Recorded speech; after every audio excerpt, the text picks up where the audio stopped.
Watching Kyle's unboxing videos again? Yeah, he always finds the coolest... No way! A robot dog? Gotta ask where he got it. Or use your Samsung Galaxy S24 Ultra. Just draw a circle around the dog on your screen, and it shows you where to buy it right in the app. Whoa, I just learned a new trick. And that for once, I beat Kyle to the next big thing. Circle it, find it with the new Galaxy S24 Ultra and circle the search with Google. Get yours now at Samsung.com. Internet connection required. Results may vary based on visuals. A fabulous free kick from Leighton Baines.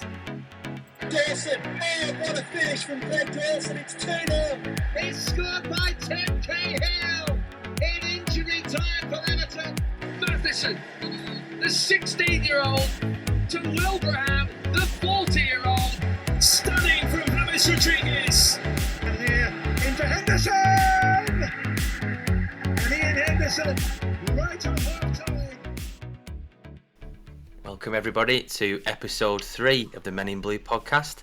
My name is Greg, I'm a Rochdale supporter, and I'm here with Jimmy and Matt, who are both Everton supporters.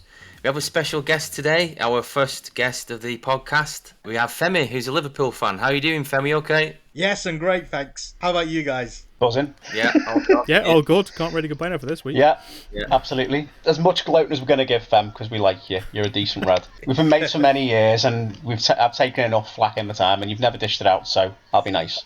For the listeners, myself, Jimmy and Femi went to University of Huddersfield. Well, we've been in contact ever since, haven't we, really? We've been out round Huddersfield, round Leeds, round all different places, haven't we? Leicester, all kinds of different, all sorts. I think it's the longest we've gone without seeing each other. Italy. I think this is the longest we've gone without seeing each other. Of course, I think it is. Yeah. You two went to Milan, didn't you? Yes, me and Femi and John Warburton. Yes. We went to Milan, but me and Femi... Well, Femi will tell you shortly, actually. We refused to pay the prices. Milan derby, didn't we, Fem? Yes, like they tried to scam us because we're English tourists. But, yes.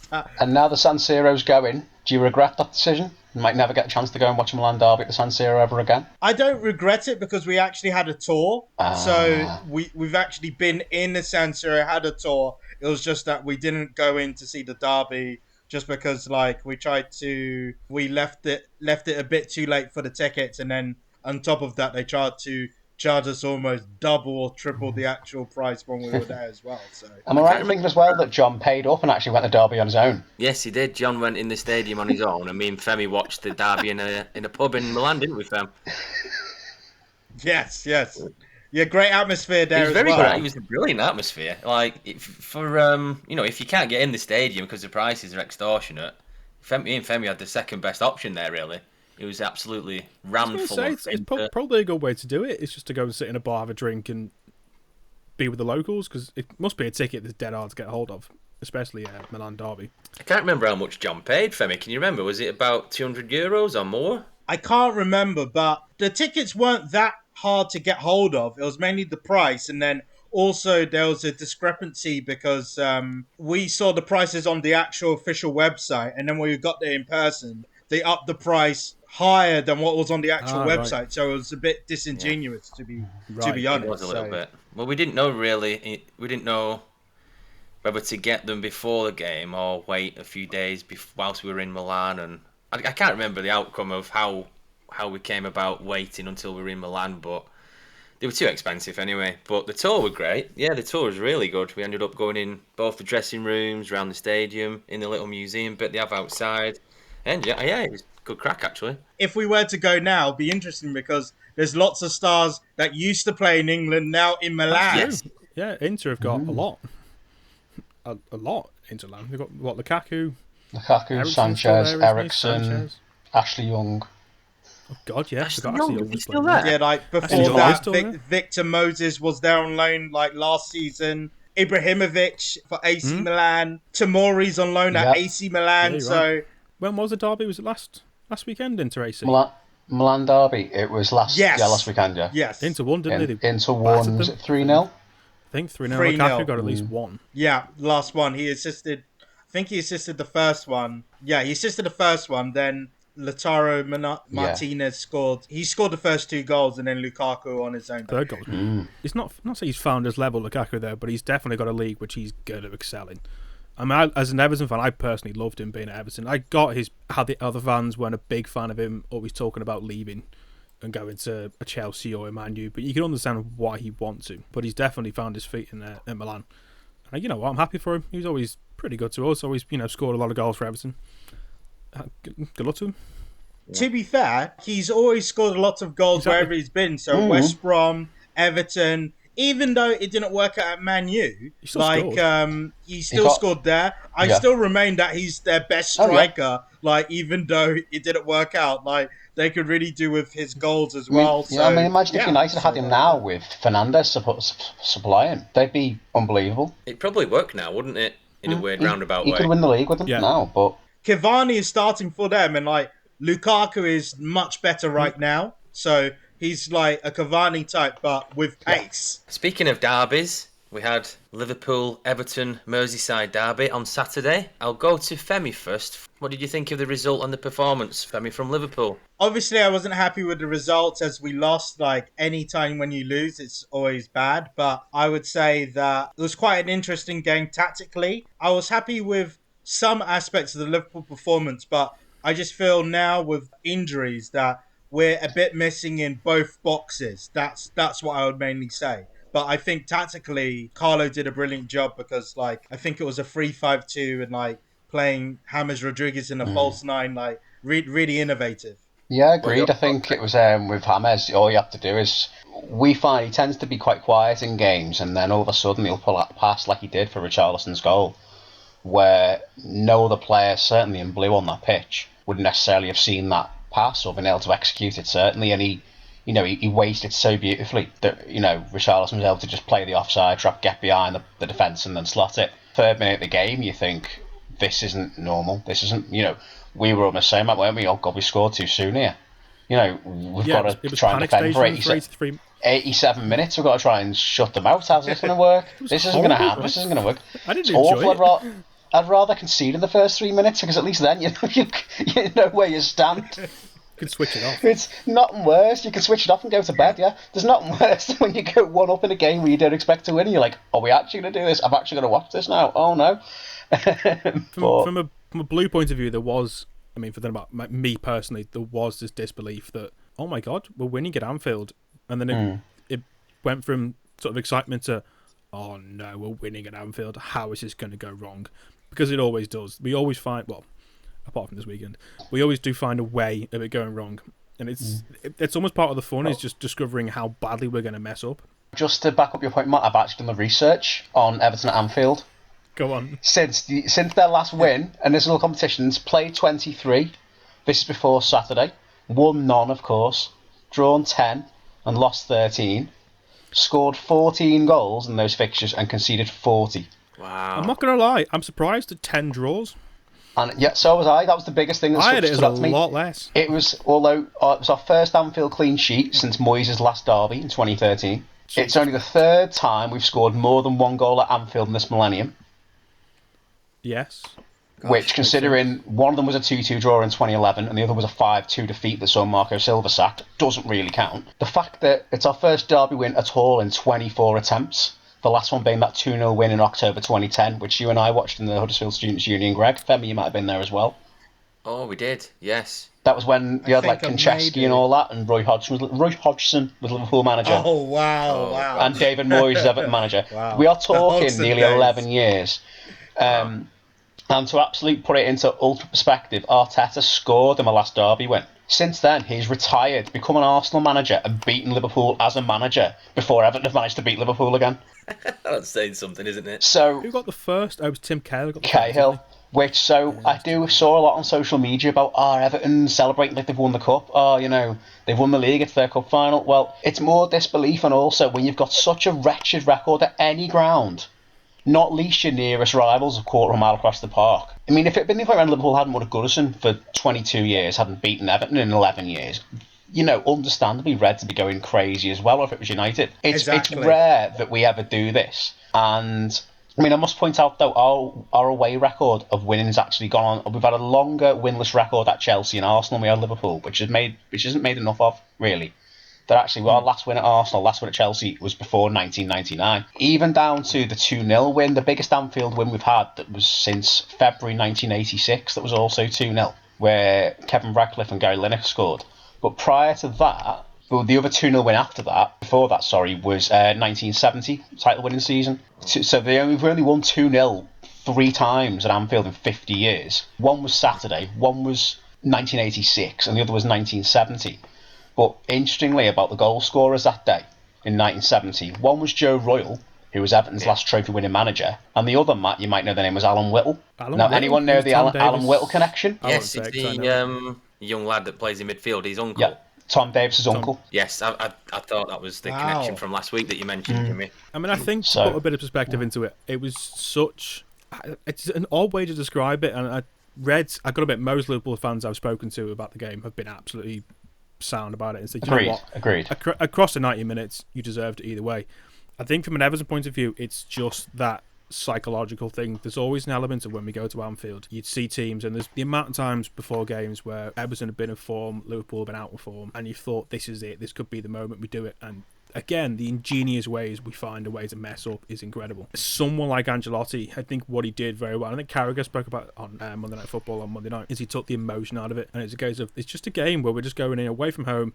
It's no different to Wolves, to Leeds, to, all those teams around us. It's 3 points. It's 3 points if you want to get, European football. And he nailed it. It was brilliant. I mean, from Liverpool, I've got to admit, it's not the side they were last season. If you take out Van Dijk, Gomez, all those players, they lost Henderson, 25 minutes. It's not the same team that it once was. And I do feel for them, because you take this, an element of the spine of that squad, it's going to struggle. The only thing I will say against them, the bit that would worry me if I was a Red, a lot of the players just don't look, not they don't bothered. There doesn't seem to be this urge. There's like this, they all just seem to, when they go 1-0 down at the moment, to kind of settle and is like, okay, well, we're going 1-0 down, that's it, we're going to lose. It's a real, I can't think of a way to describe it. I watched them on Saturday panicking my own way, but I didn't think that there was that intensity that Liverpool really have. A lot of them just look tired. I mean, Femi, you'd be the, you're a Red, you'd be the person to either agree or disagree on that one. I don't agree that it's a motivational thing. I think that they could do a lot of different things tactically. So, for example, even Liverpool normally play a 4-3-3. So, for example, they don't need both fullbacks going up. They could do something similar to Man City, where one of their fullbacks is in midfield a bit more. So that's what City do with Cancelo. I think Trent could do something like that. Or if Liverpool wants to play exactly the same way, I think something like a 3-4-3, where it's this is pre-injury to Fabinho and Henderson, is that have one of Fabinho and Henderson in the centre of the three, have the two centre-backs, and then you have your wing-backs, Trent and Robbo. Midfield you can rotate, and then it's the front three. So I would have liked to see a bit more different things tactically, so it can freshen things up. People I just feel like at this moment in time that when we push higher at the pitch, it's a lot easier for the other clubs to counter-attack. But if they did something like a 3-4-3, it mitigates that, because you've got always 3 defenders and we can still attack in the same way. The thing I noticed is that, I don't know where, it's not a case of you being found out, but the likes of Burnley, Brighton, that kind of thing, where they went to Anfield knowing they could sit back, and as long as they didn't concede, the longer the game went on. Liverpool just looked a little out of ideas, and I agree. I think that they need something a little different, tactics or something. I mean, the Henderson's out now apparently for about 12 weeks, according to what I read this afternoon. Wow. They've got Jota back for this weekend, which is a big plus, because he's been a big miss as well. But it was a strange one. I'm still in an element of disbelief that we won at Anfield, because I didn't think I'd ever see it again in my lifetime as a 28-year-old man. But it did just feel like Liverpool just very quickly ran out of ideas. And what's the saying about, they do the same thing over and over again, expecting different results. I mean, that's not to say they didn't have chances. Henderson was a great save from Pickford. Same for Salah in the second half. And Liverpool with there, bit of extra luck, might have had a chance or an extra goal either way. But it did just feel like a Liverpool side that just needs something different in it. It just needs a little, probably not even a lot. It needs something which is going to open up Thiago to really show his quality, because he's a great centre mid. The jokes are flying about him not performing, but you can't take away he's a world class centre midfielder. But yeah, it's a strange period for Liverpool, because you just can't quite imagine one day to the next. Like the European game against Leipzig, they were brilliant and they battered Leipzig really for 90 minutes. But yeah, they do feel as if they're Just needs something. He needs a spark from somewhere. I think one of the problems was like the Liverpool blueprint was not to play creative midfielders in midfield. Now that's changed because Thiago's there, but I think with the injuries, like Thiago's had to defend a lot more than probably he would have liked, and then get on the ball. But that's why I say a change of formation probably would have done it. And if Liverpool organised their transfers, okay, let's get through December, start of January, Kabak and Davis, 3-4-3.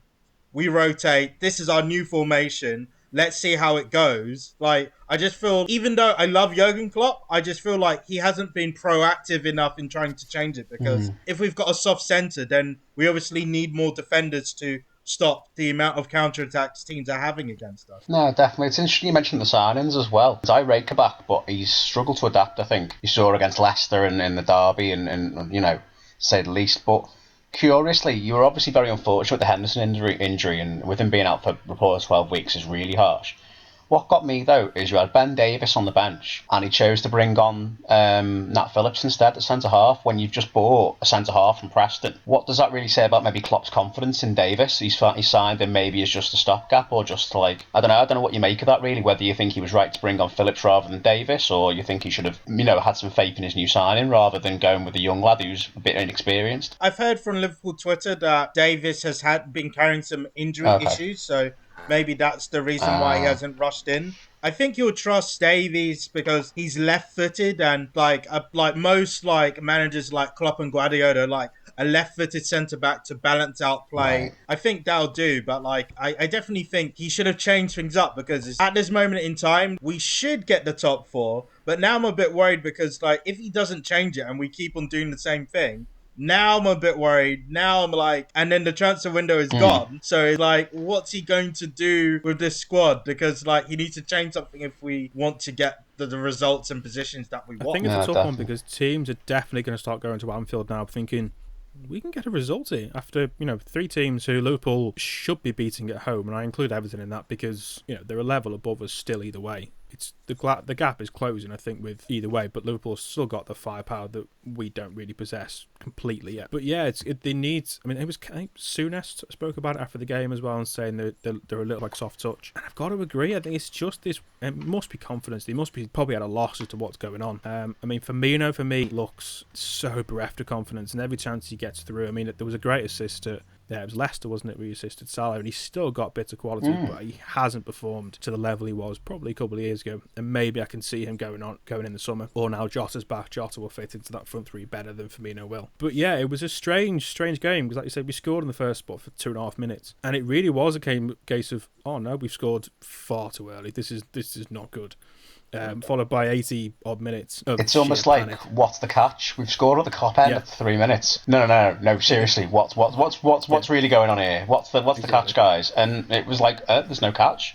I mean, I have to say that second half, you came out, Femi, Liverpool, and I was ready for you to score, because it was like, we've seen this before. They come out second half, they'll blitz us, they'll score 2 or 3, and it'll just be like, oh, well, that's, you know. And I have to say, it was probably the best Everton defence performance I've seen in a long, long time. Looking back on match of the day, I mean, obviously when you're watching the game, you're nervous because you're like, it's live, and you know what we're like in derbies, or any game for that matter, and you're like, we're going to concede. It's just a natural ingrained mentality, which we need to get rid of as supporters.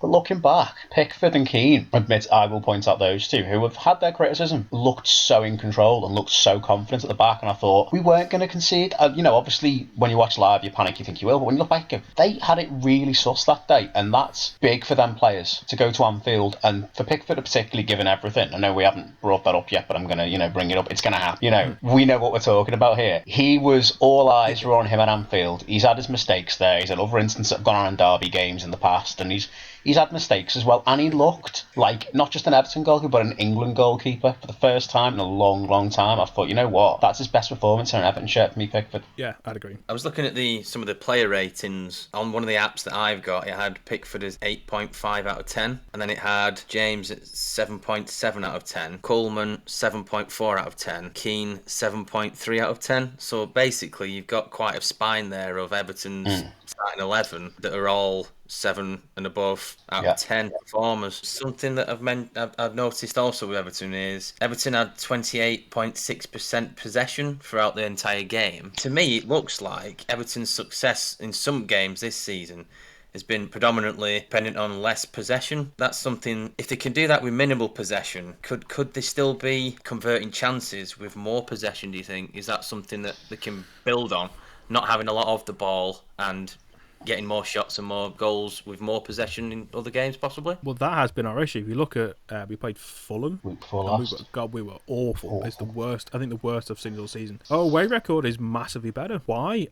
I can't quite figure out, because you can't use fans as an excuse, because there's no fans at any games. So all I'll say, Matt, on that, sorry to interrupt you, is that I think our away record's improved because, as Greg's pointed out, we play better on the counter. When we go away from home, teams will come at us and leave themselves exposed at the back, and you've got pace of Calvert-Lewin, Richarlison, you've got the wingers cutting inside, playing on the break. I mean, someone like Alex Iwobi, for example, has looked really good at times this season because he's quick.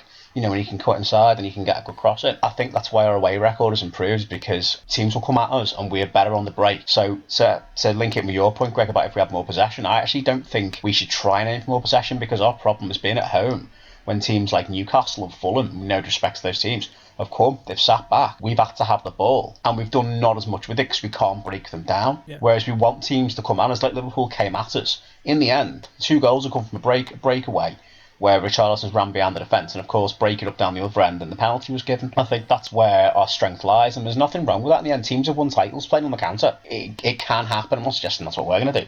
But, yeah, I just think that's why our away record's improved, because it suits us to go away to a team that comes at us and we just pounce on them on the break. I think the only exception to that was City at Goodison. I mean, City were just relentless. City could win it.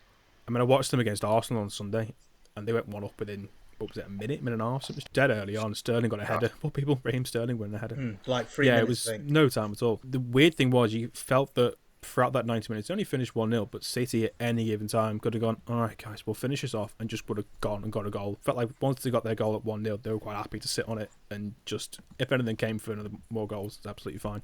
So, I mean, they're going to win the league. They're a different level, aren't they, to the rest of the league? It's almost unfair. It's like they've had the pick of like the 11 best players in the schoolyard, and the rest have just got to pick them amongst themselves. Playing FIFA on easy beginner mode, aren't they? It's just not fair. I mean, they're definitely beatable. You have to ride your luck a bit, and teams have beaten them this season. But this run they're on, was it 19 unbeaten now? I think winning, isn't it? That's what I mean, winning every game. Yeah, like something like 17 it's daft, winning. It's 13 in the league, isn't it? And they've had cups and whatever else. They just look daft. I mean, the fact that they're playing half the time without even a recognised striker and still outscoring teams. I mean, the Anfield performance is one I use as an example, albeit Liverpool helping them out. Those mistakes don't just happen. You force teams into making those mistakes. And Alisson's a world-class goalkeeper. I would never sit here and slate him because he's been brilliant for Liverpool. He's one of the main reasons they won the league last season.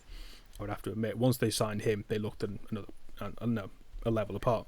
Yeah. But they're just relentless. It's frightening to watch them. I mean, they're playing tonight against Mönchengladbach. Russia Mönchengladbach, yeah.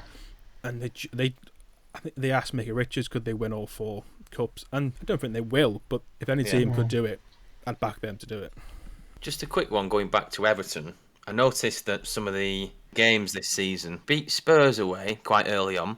You beat Leicester away, beat Liverpool away, and obviously you got the dramatic draw against Manchester United at Old Trafford, which was 3-3. So basically, it looks like away from home, you are beating 4 top 6, whatever you want to call it, teams. Is that something that Everton previous seasons probably wouldn't be doing? That beating Spurs, Liverpool, or the top 6 teams? Is that something that's new this season? That's completely new this season. I don't know how long it would be.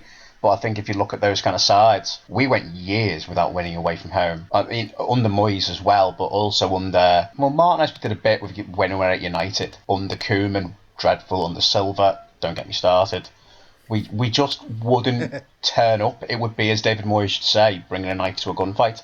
Going away to bigger teams. And for that matter, not even bigger teams. I look at games like winning at Wolves and Leeds as well, which I know you didn't mention. We wouldn't have won them in previous years. We'd have lost them probably.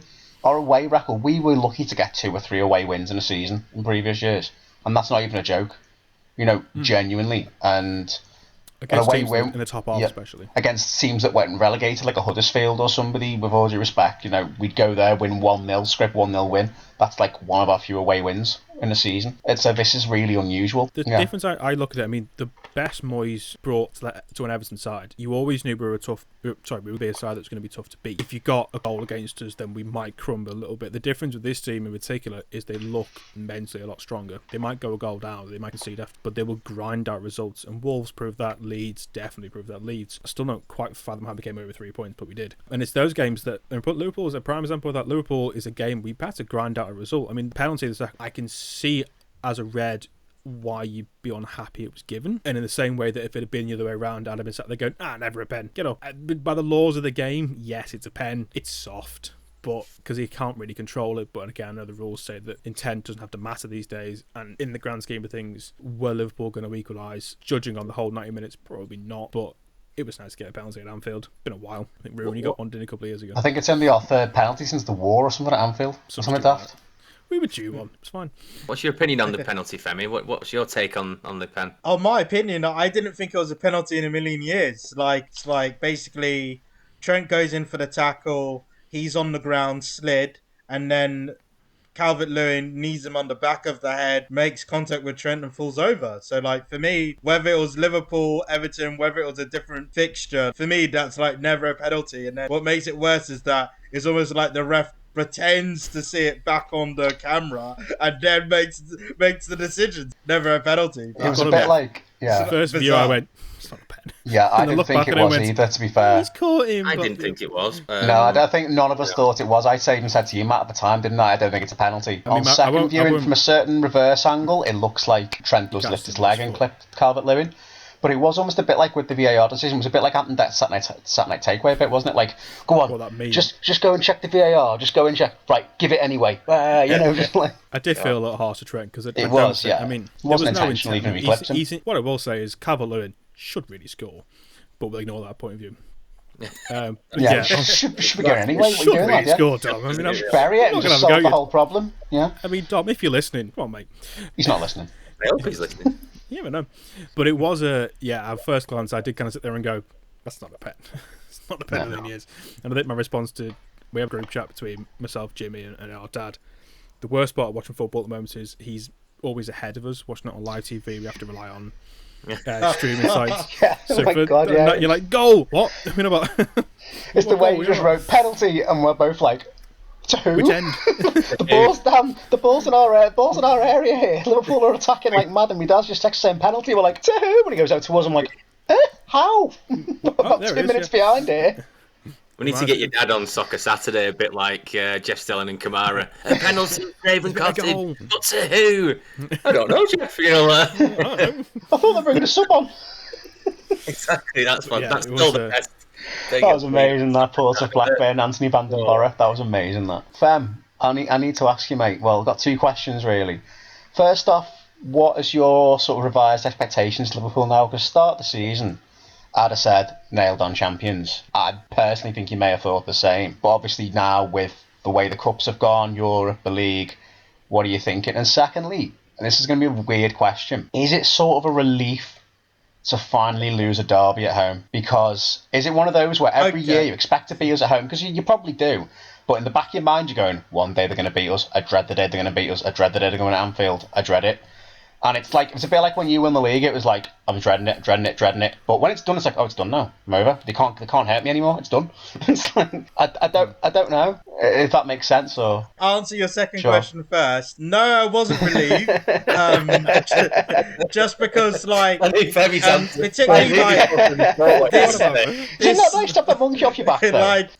This season, we had a really good prior to the losses. We had a really good home record. So I think we weren't beaten for about 3 years. With that home record, I would expected us to mainly beat most teams, to be honest. My thing is that we need top four because, with the COVID situation, there's a massive financial strain on teams. So we need top four to qualify for the Champions League, and don't really have too much expectations with the Champions League. But if we could win it, that would make up for the whole injury typical thing. So, you know what will happen? We'll come fourth, you'll come fifth, and you'll win the Champions League again. Would that stop Everton being in the Champions League if Everton got fourth and Liverpool were fifth in the league? I think they'll include 5 teams. I think they did it with Spain, didn't they? I think when I think Sevilla won the Europa League.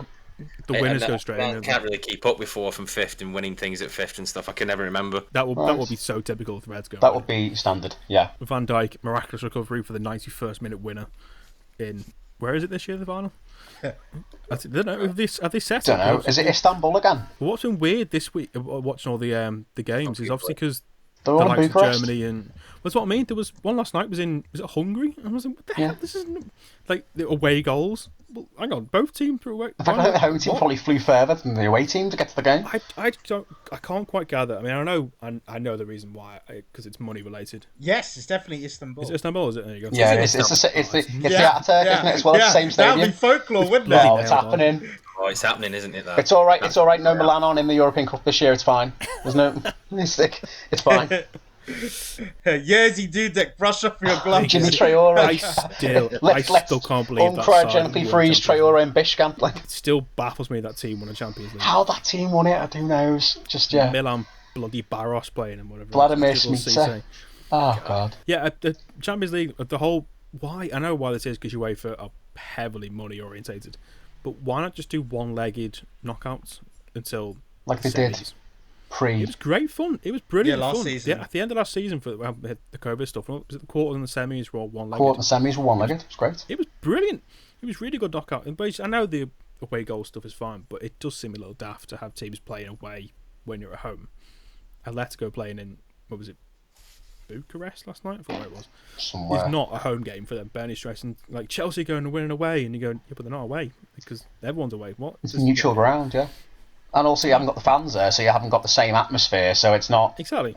It means less than it did would do in normal times to score a win away game in Europe at the moment. Talking briefly about the Chelsea Atletico game, like I think one of the problems that Liverpool has been a bit more strength and depth in recruitment, and like I this might sound fancy to you, but looking at Luis Suarez go to Atletico Madrid, part of me is thinking, couldn't Liverpool just done a cheeky bid? I think it was like £5 million, if that, to get him from Barcelona to Atletico Madrid. Could Liverpool have done that and say, you're playing first team over Bobby, and then Bobby can come in later?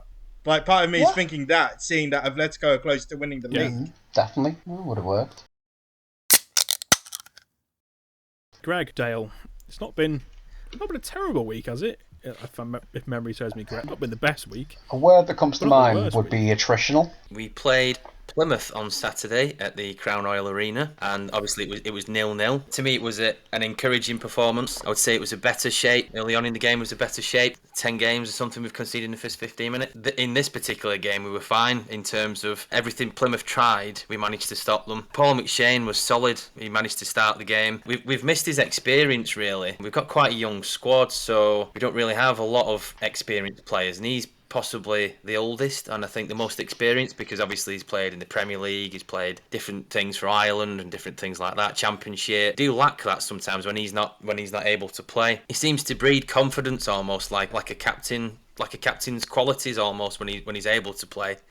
I thought Ollie Rathbone played well, got stuck in with some good passing and good tackles. Every time Humphreys got the ball, it seemed that Plymouth players were sort of crowding around him.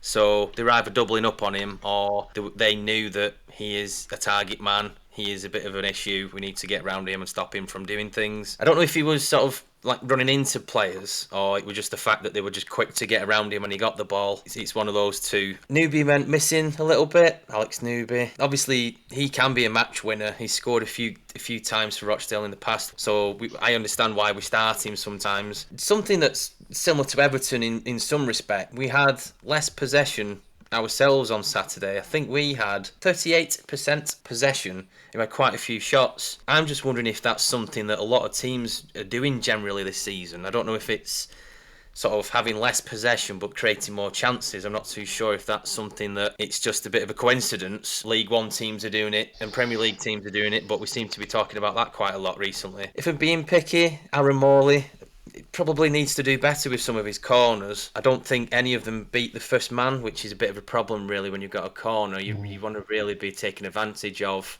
set pieces and things like that, or making the most of those opportunities. Yeah, especially when you're quite reliant on set pieces for goals as well. You know, it's one of those where if you can't beat the first man, then you dry up your goal opportunities, really, don't you? So it's just one of those that I picked up on. I think a few Dale fans have picked up on it, that he's just not beating the first man. And if you can't beat the first man, surely just play it short, and then try and get it out and cross it in a different way, or try and get it in the box a different way. Just something that we can work on, a different variety of taking a corner if it's not working, really. I'd like to see McLaughlin start. Covers more ground when he plays. Somebody put a stat on Twitter about McLaughlin. He creates more opportunities, and there's like a little heat map, you've probably seen them all, the three of you, of where the players run and things like that. It's sort of like he's an overlapping fullback, really, and the map he's completely across and back down again and all this kind of stuff. So he is a good player to start. So he came on in the second half. Just looking at some of these stats, that Plymouth haven't lost a game since Christmas. In some respects, the clean sheet needs to be sort of factored into that result. If Plymouth are the top of I think they're in the top 10 or top 8 of the form guide, really, and we're at the bottom, then 0-0. I'm taking 0-0, really, No, well, after the results you've had where they've been like 4-0s and 4-3s and whatever else, a boring 0-0 is probably welcomed, I imagine.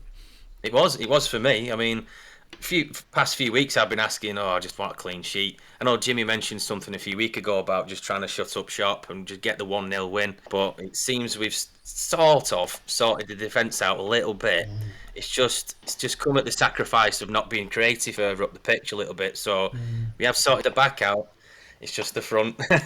Yeah. I mean, well, it's funny you should mention about clean sheet, because it's your first clean sheet since the 5-0 away win at Wigan, which was the 15th of December. So that's 2 months since your last clean sheet, which is quite a while. And in that, conceded 29 goals in 11 league games from the 19th of December onwards. So I saw that Plymouth game and thought, they're going to get hammered. Because Plymouth are a decent side. They're a solid side going forward. They've got that Jeff Kopp, who's a cracking player, who I expect to go with Wales to the Euros in the summer.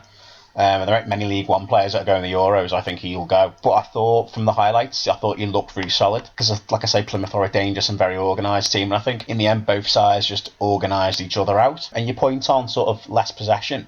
I think it ties into what we spoke about last week about teams, certainly in League One, League Two, conserving their energy, because there's like 2 games a week. COVID, all of this, and the less time on the ball, maybe you can conserve your energy and sort of manage the game better rather than going, all out 1 week and then getting hammered the next, which is kind of what I think you were doing when you had your 4-3s, your 4-4s, your 3-3s. Is you were going all out hammer and tong, and the players are probably exhausted. So it's good to get not just the draw Saturday, but obviously as well last night. Fair enough, a lot of fans are saying, we need to win.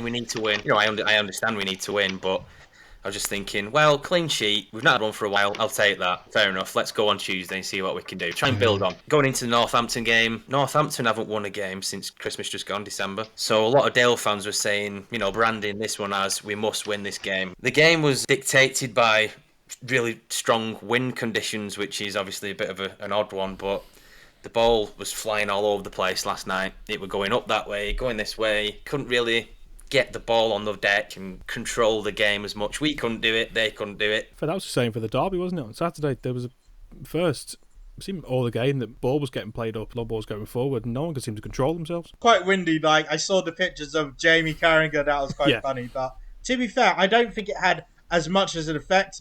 What I would say is the effect was like the recent game Leeds Southampton. Yeah. So that had a big effect. And Leeds' pitch is so bad. Shocking, I think Bamford said in previous games that he had to put rugby studs in. I think we were Everton played there. It was just, I think, as the new pitch had been laid about a couple of days before, and there were players slipping everywhere. They just couldn't. I don't know what they've done to that pitch, but they couldn't find any sort of grip on it whatsoever. So yeah, it must have been a recent thing. But I've noticed, is it Robertson taking a corner on Saturday night, and he couldn't keep the ball still. He put the ball down, it kept rolling away because the wind keep catching it. In a lower league ground, I could understand it with a bit more open spaces. At Anfield, where everything's pretty much closed in, it was a strange thing to see the wind having such an effect, especially at set pieces. I lost count how many times the Northampton players fouled our lads, basically, is getting a bit annoyed with it. So they must have took out Ollie Rathbone about 5 or 6 times.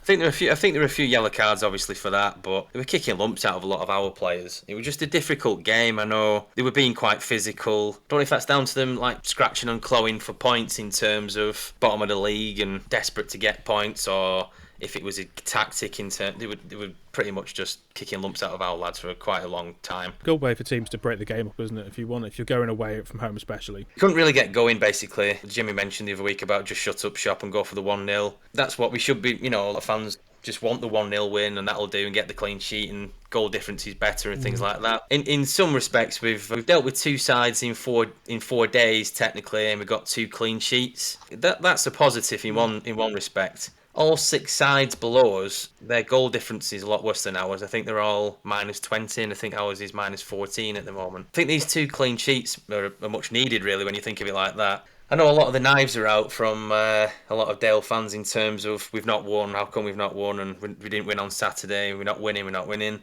Which, I do share some of that frustration, obviously. It was a bit of a lottery in terms of the wind, the physicality of Northampton. We couldn't get going. It just made it a bit of a potluck game, really. I'm not angry too much, obviously, at 2 0-0 results. Let's just try and build on from it, I think. Obviously, we've lost a few games, and then obviously Jimmy mentioned the other few minutes ago about the silly results, 4-4, 5-4, different, whatever it were. But this is a bit of a calm in a weird, strange way, a 0-0. It's welcome in a way. Burton coming up next at home, who are bottom league. They've just got Jimmy Floyd Hasselbank, haven't they, as well, back as manager. They're on 25 points, you're on 28. There's like a 3-point gap between bottom and 18th at the moment, which is crazy. You're talking about the pressure on Brian Barry Murphy. Do you think that's a must-win game, Burton at home, considering as well in your next 5 games you've got Hull, Sunderland and Lincoln all away, 3rd, 5th and 2nd respectively? Do you think Burton's a 3-pointers or bust for PBM, or...? Obviously, myself and a few of the other Dale fans on the group chat, we were saying that these are 3 big games, basically. The Plymouth game, the Northampton game, and the Burton game, because they're all, you could say, in that bottom 7 with us. It's like a mini-league almost when you look. They are huge games, obviously. I don't know how many times we can say, this is a must-win, this is a must-win, this is a must-win. Good that we've had that sort of run in terms of getting those 3 in a block. It's important that we don't lose the games. Blimey, if we would lose them, it's not looking great. But, well, that's it. Like I say, you've got your fixtures after that. You say you would take 0-0 draws away at Hull, Sunderland and Lincoln, wouldn't you? I mean, that's 3 big away days against sides that are right up there. So the Burton game really has to be against bottom league. You've got over. It's a 6-pointer, really, isn't it? It is. It's just difficult to play the teams around you. I know people will say, they're in bad form as well. Last night, we weren't all that great, really, and they weren't all that great. So it's difficult when it's 2 teams that aren't doing all that great. Obviously, you mentioned some of the games that we've got coming up soon. We drew with Sunderland. I've never took points off Sunderland before in any division. So that was the first time this season that we have took points off them, which obviously it was a draw. We've got it in the locker to be able to get something from Sunderland. It's just if we can turn up, basically. Sod's law, we'll get beat by Burton, and then somehow we'll get something from Sunderland. Go to Lincoln and win 3-0 or something, it'd be like... How fans expect us to perform against certain teams, sometimes it doesn't happen at all, and you go, we should be beating them, and it doesn't happen. And then when we play Sunderland, it's like, we're going to get battered, we get a draw. So sometimes we have done the unexpected or gone the other way. See how it goes. This season in particular, those results up in the Premier League especially are happening quite commonly. So you never know. A lot of home defeats that you don't expect, aren't there, in the Premier League this season? Look at Man United losing at home to Sheffield United. I mean, one example of just a crazy result no one saw coming. We had 2 big chances. Quadro Bar should have done better with one of the chances. Pretty much, you can just hit that. You could just hit it and it could have gone in, I think, really. But you can have a bad game. He's only young. Aaron Morley lost quite a lot of the ball in some parts of the game. McShane didn't play last night, so I don't know if that's sort of like a tactical thing where BBM knows that we got these block of games where it's 3 teams near us and he's playing him for one, resting him for one, and then playing him for... There might be something in that. But I hope that McShane does play against Burton, because when he played against Plymouth, he was absolutely solid, and they weren't getting past him. So hopefully, start McShane, and then we have a bit of a chance, I think, against Burton. Femi's assessment of Liverpool this season. Obviously, at the beginning of season, I expected Liverpool to be champions. I think with the injuries, it is a little bit of negligence with the centre-back situation, because I was personally never a big fan of Lovren. I wouldn't have kept Lovren, but I wouldn't have sold Jan Hoover, who's a young player who can play both centre-back and right-back, and he's actually more talented than your Reece Williams, than your Nat Phillip. So I think just because normally, because of his height, Klopp wouldn't see him as a centre-back for Liverpool. But seeing the injuries happen this season, he would have had loads of games this season. Definitely with the recruitment, Firmino has dropped off, and like part of me is thinking even Luis Suarez right now is a much better finisher than Bobby Firmino, and he can do Bobby Firmino things. So that would have been good. Jota's been a great signing because Firmino is so good in defensive midfield. He does all tackles and interceptions before it even reaches the back four. So I think that's the biggest problem that Liverpool have had this season, because even though I like Jordan Henderson, he doesn't do that.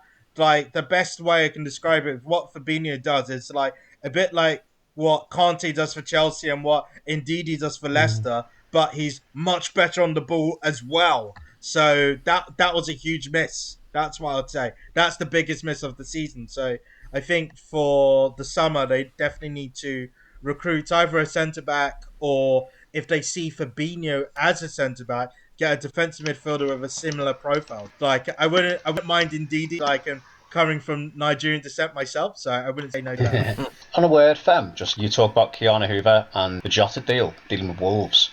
What I don't understand at the time, and it makes even less sense now, is why didn't Klopp go all out to get Conor Cody? He's a boiled red. He grew up with the club. He would have cost you a bit, but I tell you what, he's a cracking defender. I'm not sure that's an issue with Klopp. I think that's an issue with FSG, and that's not to discredit them because they've come in and really no. The condition of that club when they came in was terrible. Hicks and Gillette had left them in a pretty sorry state. And I think the biggest issue from my point of view with Liverpool, especially with signings, is Ferguson was a classic at this when, with his United teams. You buy when you're strong. And I don't think they've backed him enough. I mean, it's not to say that Kabak and Davis are poor centre-backs, but you're asking Kabak to come in and basically be Virgil van Dijk. That's when he spent the first half of the season bottom of the Bundesliga, where his confidence is going to be low. So exactly. So I think it's recruitment. They've been unlucky with you lose 3 first-choice centre-halves. That's any team's going to struggle with that. Absolutely going to struggle with that. They can't have, no one can plan to lose, especially Van Dijk and Gomez for the season. But they were already light on centre-halves, and they'd already given Hoover to Wolves. Why not try and throw Conor Cody into the deal? I don't understand why he didn't get a proven centre-half. Put your money where your mouth is, and like you say, spend when you're strong, improve while you're on top. Because now it's going to be much harder for the position they're in to be able to get back up with the players they need. We also know as well that teams are going to be aware that they need centre-halves. So if that's Liverpool asking for a centre-half, you're going to up your price. If by some weird situation they came in for Michael Keane or for Holgate or, I don't know, Ben Godfrey or any one of them, we're not going to give them to on the cheap. They're going to be, you're desperate. We know you need centre-halves.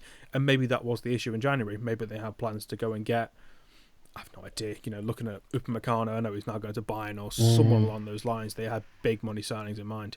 And probably those clubs went, all right, our prices are going up by a third, and it's tough. That's not to say they haven't spent money, because Thiago wasn't cheap either way, and they bought Jota especially. But you did feel they didn't quite spend it completely in the right places. But yeah, they've been unlucky. You can't deny they've been unlucky, and the complete reshuffle that has caused even, and it does show how vital, especially as well, Henderson is to that midfield. I'll say I'm not a big fan of Henderson. I never quite got the hype, but the more I've watched him, especially as a Liverpool captain as well, you do understand what he brings to that team, which is the legs he brings, the leadership, and he's becoming very quickly one of their most important players. And to be without him for 12 weeks again, you're looking at another reshuffle in midfield and at centre half as well. And I think now for Liverpool, I think top 4 is a must. I agree, Femi, top 4 is an absolute must. My question to you would be, do you see the likes of Mane and Salah staying? I would say, first of all, with the FSG model, we're going to have to sell one of them to get somebody like an Mbappe or Haaland. That's just their model. I don't disagree with their model because it served us quite well. I agree to strengthening up the squad, but I think it wouldn't have been like everybody was saying, always being profit type thing. So I think we could have strengthened our squad. For example, I personally don't think Divock Origi is good enough. I think Shaqiri is a good player, but he's not a goal-scoring player. And for that front three, we need goal scorers. Personally, with Conor Cody, I think he's decent, but I've seen some Liverpool analysts that I follow on Twitter saying that he could make a lot of mistakes in a high line. I really think this 3-4-3 would have worked, and Connor Cody would have suited that 3-4-3 because he'll just come in the centre, and then you have your other two centre backs next to him, and then push one of Fabinho or Henderson in midfield. So that could have worked. So that's another thing. If we were to sign somebody like Connor Cody, and he counts as homegrown for Champions League, like trained at the club, so that could work. Like, I definitely think one of Salah, Mane, or Firmino. Like, personally, I don't think we'll get big money for Firmino because of goal scoring records. If I had to keep one, it would have to be Salah because I think he's really underrated. Like, personally for me, I rate him almost up there with your Henry's just because of that goal scoring record. Where are you going to find a centre right that scores that many goals in his first season with Liverpool? He broke or equaled the goal scoring record. Yeah. Insane. This is like better than Drogba, better than Rooney, better than Van Persie. He broke that in his first season. I think he's got the Golden Boot twice. He's on course to do it again. I'll keep him at all costs. Yeah, definitely. Sounds like a very important player, really. If you can keep hold of him as well, you could build around him. Yes, definitely. That would be my idea. If Mane has to go, I'll take it because I think Haaland, I'm not 100% sure, but he's got a clause in his contract. So we've got Jota now. There's different ways of getting it, but Salah, I don't think you're ever going to get in the market. Somewhat similar. You're talking Mbappe money to get somebody like Salah. Which I'm not sure Liverpool could necessarily, unless they sold big, could afford Mbappe and what other options he might have, or if he's winning stuff in France every year. Would he go to Real Madrid only, or? I think that depends on what PSG do Champions League this year, because bear in mind they're really great. They battered Barca last week. Oh yeah, absolutely. But that was down to Mbappe largely, wasn't it? So it means he's that good. I mean, if he goes, it's going to be above Neymar price. Put it that way. It's going to be silly world record fee, silly money. Silly money. 250 million plus, yeah. And you got to wonder what Liverpool would get. I mean, Liverpool have got a good record of selling players for big money. Coutinho comes to mind straight away. Torres in particular as well. Torres as well. Yeah, great example. Oh, I used to love Torres. Yeah, he was fantastic. I did. Any club I used to watch him and I thought, crikey, he was fantastic. His early days at Madrid were brilliant as well. It was a real shame what happened to him at Chelsea because I agree he was on his day one of the best centre forwards in the world at that time, and just never worked out for him. It was a bit of a shame, but I think Mane is the one I could see going if they choose to. I think I agree with FSG's model is not necessarily sell to buy, but to be self-sustainable. But being the club that Liverpool are, and being the worldwide club they are, and having fan bases, as much as we joke about it being Evertonians and whatever else, but their fan base does stretch worldwide. I mean, there's that video in Melbourne where there's got 80,000 people singing "You Never Walk Alone." It shows the pull they've got. Could they not be a little bit more ambitious and maybe think we could keep Mane, we could keep Salah, but is the money going to be there to go and get, probably not Mbappe levels as such, but to go and get someone who's going to take that Firmino spot to the next level? I don't think FSG would stop their model because it served us well. Even like with something like the Mbappe deal, there's a trick because Liverpool have got sponsorship with Nike. Nike could put in their money, do a massive marketing campaign. Was it Adidas did something similar with Pogba to Man U? So I think that's something that they can look at. I wouldn't say it's unambitious. I just think it's just their model. Like, yes, they can strengthen. So I think this summer there'll be big strengthening. But you've got to think also, because of the COVID situation, there's literally, because I've done some research on this, it's like tens of millions. Is it almost like tens of millions at least lost due to nobody coming in the stadium. So people have got to be smart with their money as well. So they're going to be, due to that, the market, there's going to be some players that are going to be cheaper available, which you would never think, some players available on a free, even though Liverpool don't need it. Somebody like David Alaba is available on a free. That would automatically strengthen. Well, not on his wages. I wouldn't be surprised if City get it, just because they like to cook the books when it comes to those sorts of things. I would like to see that, I'll be honest. I would like to see, even just for his season, Messi in the Premier League. I'd love to see him in the Premier League. Just because... Yeah, I wouldn't disagree. Not because of him playing for City, just because he would have to go to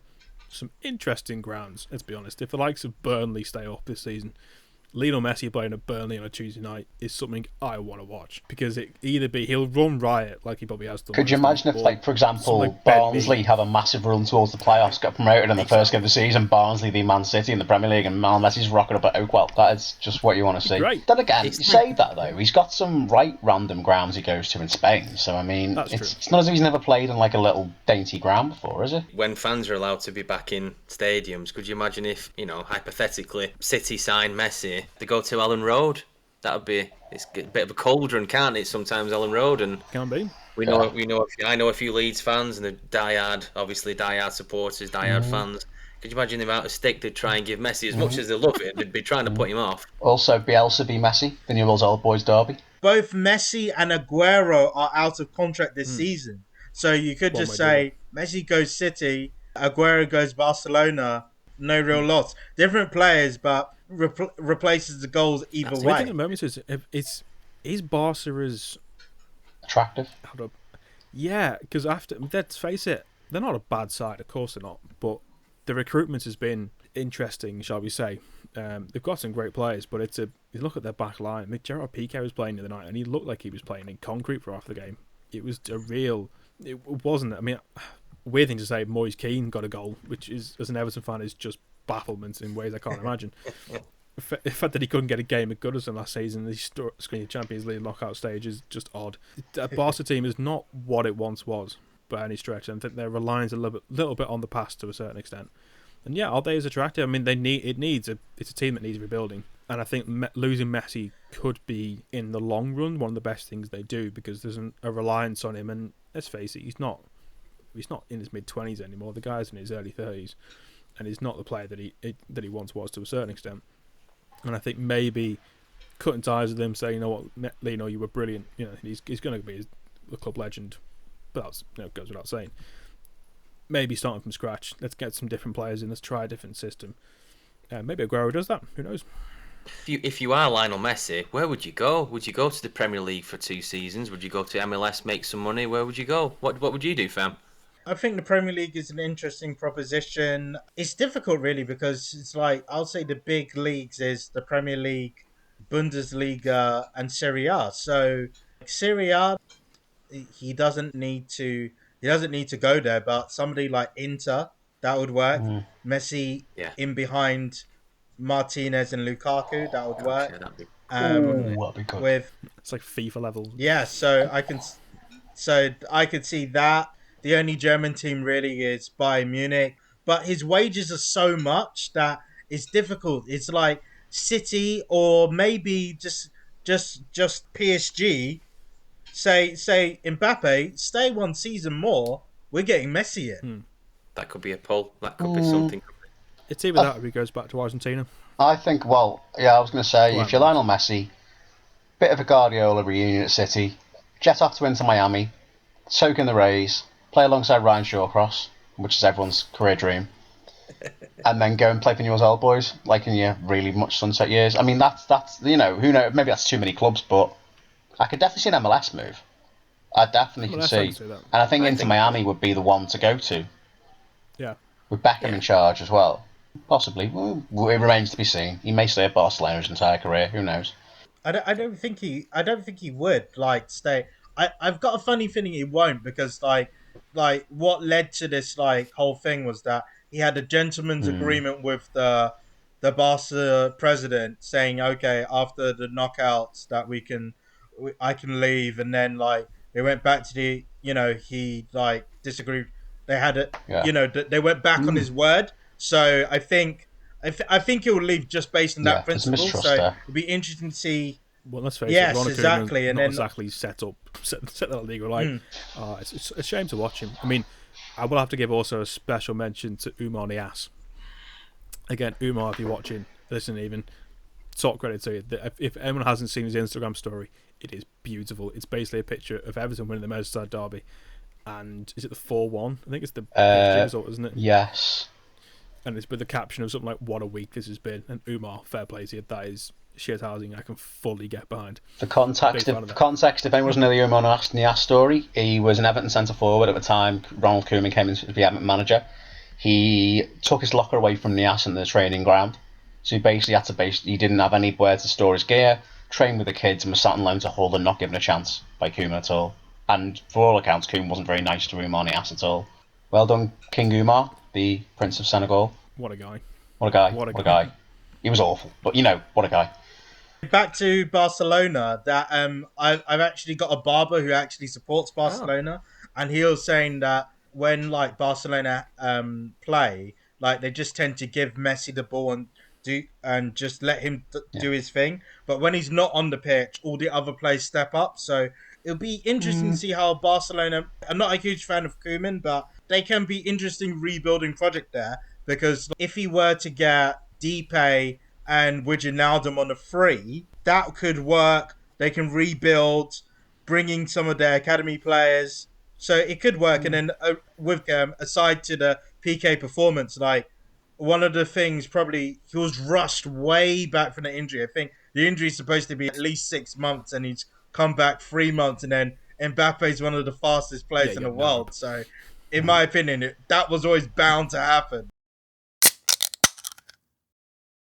We've had some questions from the listeners on Twitter, Facebook, and different social media platforms. I've had a question from Tom Sheridan, which is a Bury fan. He's one of my mates. So Tom's question is, aside from Quadro Bar, who does Greg think will be the next young prospect from Dale to move on to bigger things? Great question. Thank you, Tom. So basically, aside from Quadro Bar, I'm going to go for Ethan Brierley, which is one of the young lads at Rochdale. I think he's either 16 or 17, I'm not too sure. He was on the bench for Newcastle when we played Newcastle in the FA Cup, just about a year ago roughly. And he made his debut this season against Huddersfield in the League Cup at Huddersfield. Obviously, we played them away from home and we won 1-0. He looks like a very good, neat player. BBM's obviously very confident in him in terms of having him around the first team squad. Putting him on the bench against Newcastle is quite a big thing, really, if you're playing for Rochdale, I would say anyway. Playing against championships, BBM giving him the opportunity to play against the championship side in Huddersfield. Obviously, Huddersfield aren't a giant club, but they're a lot better than we are, and if he's playing okay against that type of calibre of opposition, then I think he could move on to a bigger club from Rochdale.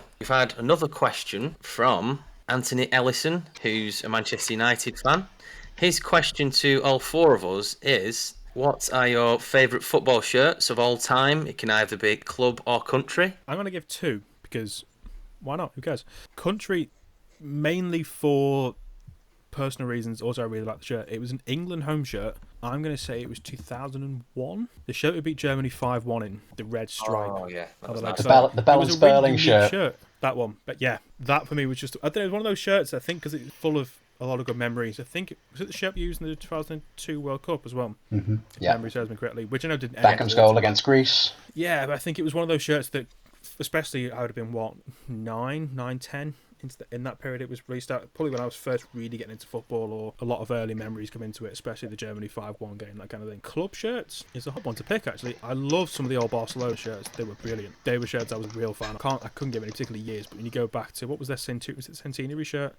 1999. Yeah, that was a lovely shirt. I'm actually going to say the Nigeria football shirt that was in the World Cup. I knew you'd say that. Yes, that was the cork. So good. Right, I felt that was really good, and it was interesting because when that came out, I started to see different people from the street who I never thought would wear it. So for me, like it was like really interesting. Some people let to say if I were to go to a gym, I was like, oh, so you're Nigerian. I was like, I never knew you were. So it was like a point of conversation as well.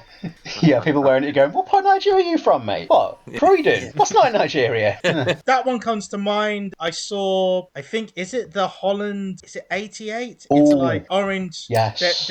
There's one, I think the Van Ruud Gullit Basten one, I think. Euro 88. It's like orange, but it's got like a really nice pattern on it. Yes. So yeah, definitely. It's the 1988 one, the Van Basten Ruud Gullit one. That looks really good. I've got a few like all club shirts, but this is going to sound really weird. I've always liked Blackburn Rovers home shirts. This is going to sound really bizarre. No, hear me out. That is weird. Yeah, hear me out. Because they've got the blue and white halves, and it's like an old style sort of Victorian. You don't see many teams that wear half and half shirts anymore. A lot of sides sort of started off like that and then changed their colour scheme down the years. Whereas Blackburn have always kept that kind of that black and white, blue and white half and half. But in particular, I'm a massive fan of, and this is going to sound even more bizarre. And I know Gregor mentioned when you talked about the artwork, I was supposed to do for the podcast 2 weeks ago. Any shirt of the 2007-8 sort of Umbro template. So Matt, you'll know the one, the Everton shirt that had the little yellow trim on the collar. But then Blackburn, West Ham, I think Hull around that time had that Umbro template. England's Umbro shirt, even though we didn't get to the Euros around that time. I always liked that weird sort of angled design on the collar that was really nice. There's some really nice away shirts as well. I can't put it off my head now, I did a bit of research earlier. But yeah, any like sort of Blackburn home shirt or the 07-08 sort of Umbro template. Failing that, of course, any Getafe Burger King shirt where you lift the shirt over your head and it's got a picture of the Burger King guy. I've not underneath. Seen that. Look it up. Anyone listening, look it up. It's amazing. That, or another one from Spain, the 90th anniversary Cultural Leonesa shirts from the 2014-15 season. Again, that's 2014-15 Cultural Leonesa 90th anniversary shirts. Look them up. They are brilliant. I'm going to have to put a link, the tweet. I'd also apologise to any Burnley supporters that might listen. I accept I've offended you with enjoyment of Blackburn shirts. You may have offended one of our friends, John Warburton, with those comments. Yes, that's exactly what I was thinking. Not that we have many listeners, and I've managed to offend one of them. So, my apologies sincerely. Go on, Greg, what's yours? I've got a few written down. So obviously I'm a bit of video game sort of geek, a little bit. I like my PlayStation and my Nintendo Switch and things like that. So one of them that strikes out for me is I always like the Fiorentina kit, the purple home one with Nintendo on the front. Yeah. Is that kind of Football Italia kind of... Yeah, it's got that heavy Football Italia vibe, hasn't it, man? Yes. That's one of my favourites. I should really try and get hold of that somewhere. I'm assuming it's expensive. I don't really get a lot of different kits, really, in terms of apart from Dale. But that's always one of my favourites. A few years ago, Bayern Munich had a nice one, which was like a light mint colour. I don't know if anybody saw that one. It's like obviously the third one, which is one of my favourites, is this one that I'm wearing now, actually. So very nice. I think it's about 6 years ago. It's the Rochdale away kit, which is yellow and black. But I always get Dortmund vibe a little bit, just a little, not quite, but similar. One special mention, because I've just remembered it, the England goalkeeper kit from Euro 96. Yes. Mainly because it's so bad, it's brilliant. I don't know who designed that kit, and they must have been on some kind of Class A drug, but it's a brilliant kit at the same time. Also, special shout out for the Coq Sportif for their Everton 2010-11 away shirt, which was just bright pink. Don't remember that one. It's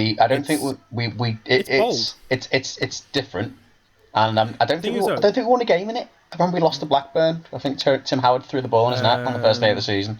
Although saying that, they did then do a kit. I think it was the year after, which was black with pink lines. That was the year before. I had that one with Jack Rodwell on the back. Even. The 2009-10 shirt. That was a nice shirt, actually. Which looked good. Yeah, a few seasons afterwards, they lost the plot. They went a bit too pink. Have you got any Liverpool kits, Femi, that stand out for you? A Liverpool kit was white and aqua, the one I think that Robbie Fowler famously sniffed the line. That comes to mind. And then also talking about the colour aqua, they've got different variations, but Barcelona's aqua kit, I think what comes to mind was a long sleeve with Messi playing with like their blue and red. They've got different versions of it. A certain version comes to mind, but I tried to look it up, but I think they've done so many variations of that third kit. It's difficult to say, but it's like the Barcelona kit that's got the aqua colour.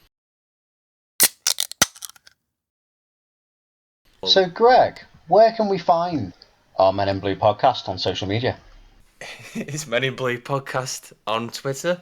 We've had a few tweets, obviously. We've had a few questions from different listeners. I'd just like to thank Femi for coming on. Obviously, Liverpool didn't do too well at the weekend, but we do hope I hope anyway, that Liverpool and Everton can both be in the top four. That would be quite something, wouldn't it? If the both of you end up in the Champions League, that would be something for... As a neutral, I'd like to see both of them do well, to be honest. Yeah, you still bloody win it. Yeah, that's it, yeah. We get the final and lose jump penalties. Thanks for having me. It was interesting because I was thinking after the result, trust. What was the chances of Liverpool losing at home to Anfield and I'm on a podcast? So yeah, the timing could have been better. It was great. It was great fun. It's almost as if Liverpool knew you were coming on the podcast, Femi, because we penciled it in about 2 weeks ago.